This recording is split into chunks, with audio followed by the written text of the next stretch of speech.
la yakun talabuka, hendaklah doa-doa yang engkau panjatkan tidak menjadi tasabbuban ilal ata,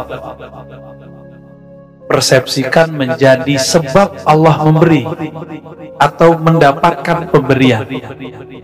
Jadi banyak orang yang tidak beradab dalam berdoa, dia mengira bahwa dia diberi karena meminta, maka dia banyak meminta. Seakan-akan dia ingin mengingatkan Allah karena Allah lupa. Pertanyaannya, kapankah Allah lupa? Kapan Allah lupa dengan kebutuhan hambanya? Gak pernah. Oleh karena itu, kalau doa bukan ngasih tahu Allah. Kalau doa untuk apa doa? Berdoa itu diizhari al-ubudiyah, untuk mengekspresikan kehambaan, wa qiyaman bihuquqir rububiyah, dan menunaikan hak-hak rububiyah Allah, ketuhanan Allah Subhanahu wa taala, bahwa Allah pantas dijadikan tempat bermanja-manja. Jadi kalau kita berdoa, jangan pernah terbersit mau ngingetin Allah. Para jomblo, ngasih tahu kepada Allah, ya Allah, aku masih jomblo. Jangan begitu.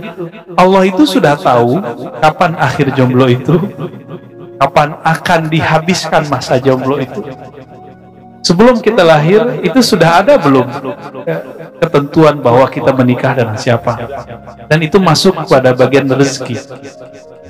Ya, Bang Rizki kan namanya? Nama jasad ya. Nah, berdasarkan ini, doa adalah tanda bahwa kita hambanya, bukan memberitahu kepadanya. Yang sering kita sebutkan dalam Hizib Bahar, hizib yang dulu diwariskan oleh Maulana Imam Abdul Hasan Asy-Syadzili, pembukaannya adalah Allahumma ya Allah ya Ali, wahai yang maha tahu sebelum kami meminta. Jadi sebenarnya sebelum saya doa, Allah sudah tahu belum Bang Dik? Terus ngapain minta? Memberitahu? Bagus. 9,5 Bang Dik. Lanjut. Al-Hikmah As-Sabiyah Wasid Adal Mi'ah yang ke-190.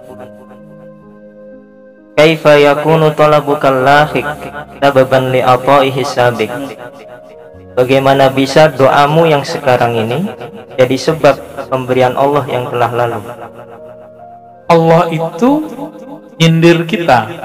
Bagaimana mungkin doamu yang baru muncul sekarang itu menjadi penyebab pembagian yang Allah sudah tetapkan masa lalu?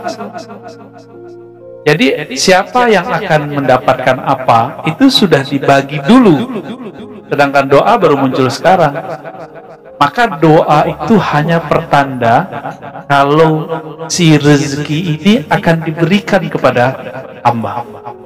Jadi apa tanda-tanda seseorang akan mendapatkan rezeki? Dia mulai melafazkannya. Namun karena dia tidak mengenal Allah Subhanahu wa taala, dia mengira doanya lah menjadi penyebab dia mendapat pemberian.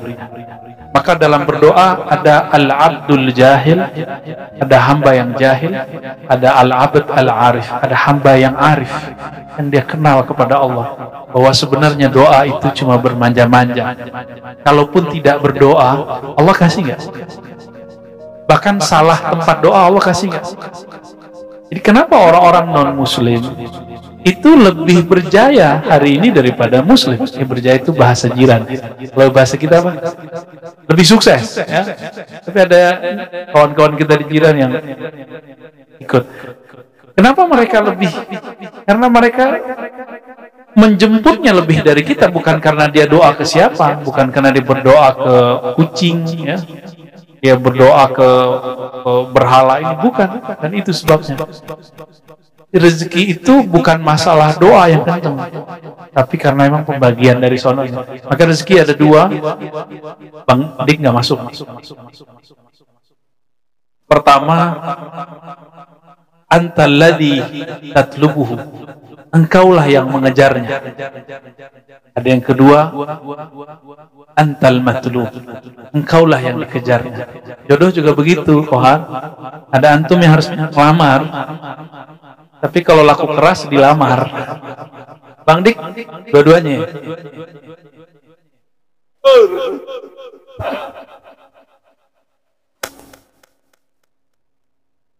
Al-hikmah as-saminah wasitun ba'dal mi'ah. Hikmah yang ke-100 bila 168.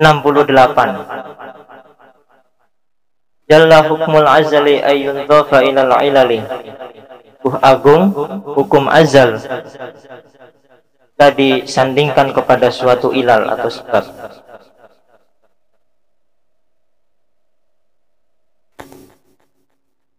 Jalla, ini Jalla ini bisa diartikan ta'ala, taqaddasa, maha suci hukum azal, ayyun dhafa ilal ilal, jika dia dikaitkan dengan sebab.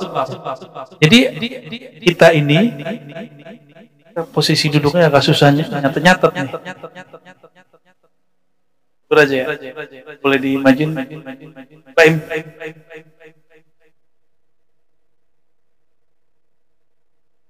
Bangkunya canggihan. Oke. Allah itu pada zatnya disebut qadim, hukumnya qadim. Disebut qadim ya. Seperti qadim, masa ahadiyahnya hanya dia yang ada. Kalau Allah menghembuskan nafasnya, setelah kemudian disebut dengan azali. Inilah yang disebut Ahmad, yang ahad. Ahad. Nah, di sini sudah ada hukum, sudah ada pengetahuan Allah. Lebih dahulu mana? Lebih dahulu ini Ahmad. Nah, kita di sini hadis. Alam yang dicipta, sedangkan azali tidak dicipta, dihembuskan. Di sini berlaku hukum sebab akibat, di sini tidak berlaku hukum sebab. Di sini berlaku hukum takdir. Ini berlaku hukum jaiz, hukum yang unlimited, yang kita sebut rahmat. Seharusnya disiksa, gak jadi disiksa. Apa yang terjadi di alam nyata? Jadi alam ini itu alam hadis. Alam nyata, hadis baru. Apa yang ada di sini bukanlah penyebab ada yang di azali. Terus sebaliknya, azalilah penyebab ada. Betapa jahilnya seorang orang yang hamba, gitu maksud beliau. Doa dia dianggap bisa merubah ketentuan azali. Itu maksudnya. Jalla hukmul azal ayun dhafa ilal ilah. Maha suci, maha hebat. Hukum azali kok dipengaruhi oleh hukum sebab doa. Maka ungkapan doa hadis innama, mana hadisnya? La yughayyirul qada illa doa. Tidaklah dapat merubah qada kecuali doa. Qada itu di mana? Di hukum hadis. Takdir itu hukum hadis. Takdir masih bisa berubah. Bisa Bang. Berubah. Tapi bukan yang di sini. Yang di sini.